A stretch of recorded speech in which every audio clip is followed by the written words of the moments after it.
ఈ పాడ్కాస్ట్ నచ్చితే లైక్ చేయండి, షేర్ చేయండి, సబ్స్క్రైబ్ చేయండి, ఇక ఫాలో అవ్వండి.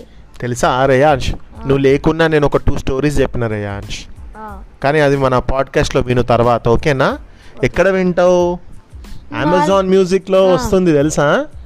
మీ దగ్గర అలెక్సా ఉందనుకో, హే Alexa play kids stories in Telugu podcast.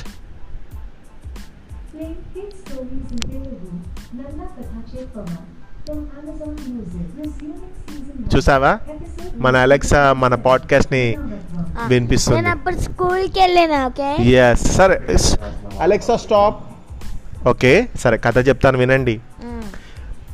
గుడికి వెళ్తున్న బామ్మ చెయ్యి పట్టుకొని అటొకరు ఇటొకరు నడుస్తూ ఉన్నారు. వాళ్ళిద్దరే వాళ్ళ మనవళ్ళు. ఒకడి పేరు రవి, ఇంకోటి పేరు గోపి.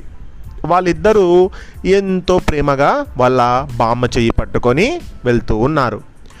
9, 6వ తరగతి చదువుతున్నారు. బామ్మ అంటే ఊళ్ళో అందరికీ ఇష్టమే.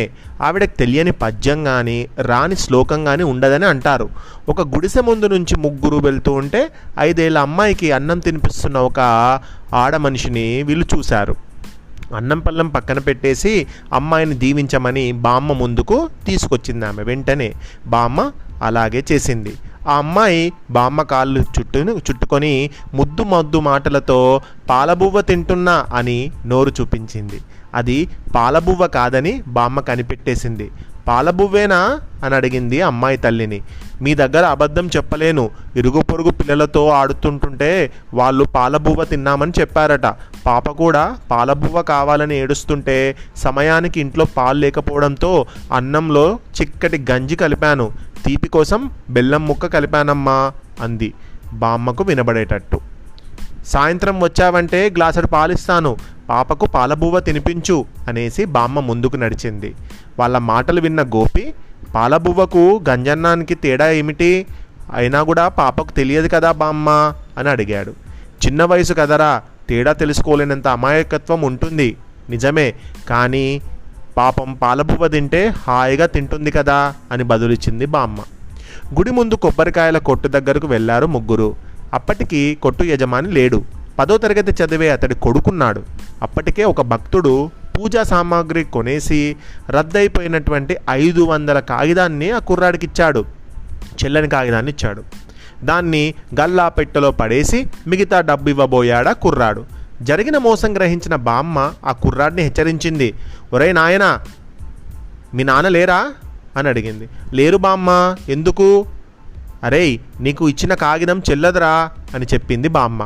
అవునా అని ఆ పిల్లవాడు ఆ పారిపోయేటువంటి భక్తుని పట్టుకొని క్షమాపణ చెప్పించాడు. నోటు కూడా మార్చాడు. అది చూసిన రవి, పాపం ఈ కుర్రాడు ఎంత అమాయకుడు బామ్మ అని అన్నాడు. రద్దయిన నోటుకు చెలామణిలో ఉన్న నోటు కూడా తెలియలేదా అని అడిగాడు. వెంటనే బామ్మ, ఊహు వాడిది అమాయకత్వం కాదు, అజ్ఞానం. అదేంటి బామ్మ, ఇందాకేమో అమ్మాయిది అమాయకత్వం అన్నావు, ఇప్పుడేమో అబ్బాయిది అజ్ఞానం అంటున్నావు, నాకేమీ అర్థం కావడం లేదు, కాస్త అయోమయంగా ఉంది అన్నాడు రవి. మనం దర్శనం చేసుకొని వచ్చాక ఇంటికెళుతూ మాట్లాడుకుందాం అనేసి పూజా సామాగ్రి కొనడంలో నీలమైంది బామ్మ. తిరిగి వెళ్ళేటప్పుడు రవి, బామ్మ అమాయకత్వానికి అజ్ఞానానికి తేడా ఏంటి? ఇప్పుడు చెప్పు బామ్మ అని అడిగాడు. తేడా చాలా ఉందిరా నాయన. ఇందాక అన్నం తింటున్న అమ్మాయిది చిన్న వయసు, అభం శుభం తెలియనటువంటి అమాయకురాలు. ఆ వయసులో పాల రుచి, గంజన్నం రుచి తెలుసుకోలేని అమాయకత్వం వాళ్ళలో ఉంటుంది. ఇక్కడ కొట్లో ఉన్న కుర్రాడేమో 10వ తరగతి చదువుతున్నాడు. ఆ వయసు వాడికి రద్దయిన నోటేదో చెలామణిలో ఉన్న నోటేదో తెలియదంటే అమాయకత్వం అనకూడదు, అజ్ఞానం అనాలి అని చెప్పింది బామ్మ. ఎందుకు అనకూడదో వివరంగా చెప్పమని మనవలిద్దరూ బతిమలాడేసరికి బామ్మ సరే అంది.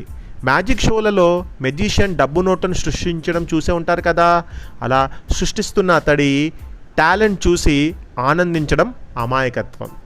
అతడెప్పుడూ అలాగే డబ్బునే సృష్టించుకొని ఖర్చులకు వాడుకుంటాడని మనం నమ్ముకుంటుంటాం, అది అజ్ఞానం. ఒక విధంగా చెప్పాలంటే నష్టం లేని ఆనందం పేరే అమాయకత్వం. నష్టం కలిగించే అమాయకత్వం ఏదైనా సరే అది అజ్ఞానమే అంది బామ్మ. తర్వాత మనవళ్ళ ముఖాలపై వైపు చూసింది. వాళ్ళ కళ్ళల్లో వెలుగు కానీ సంతోషం కానీ కనబడబోయేసరికి వాళ్ళకు అర్థం కాలేదని బామ్మ పోల్చుకొని ఇంకా ఇలా చెప్పింది. ఆకాశంలో కనబడే చందమామలో కుందేలు ఉందనుకోవడం అమాయకత్వం. అందాల చందమామ మేఘాల మీద కూర్చొని తిరుగుతున్నాడని భ్రమపడడం అజ్ఞానం. చంద్రుడు ఒక శాటిలైట్, అంతేనా? సూర్యుడి కాంతి పడడం వల్ల వెలుగు ఇస్తున్నాడని తెలుసుకోవడం జ్ఞానం. ఈ మూడింట్లో సున్నితమైన తేడా ఉంది, అది గ్రహించాలి. కొంత వయసు వచ్చేసరికి అమాయకత్వాన్ని వదిలేసి చదువు నేర్చుకొని తగిన జ్ఞానాన్ని సంపాదించాలి పిల్లలంతా.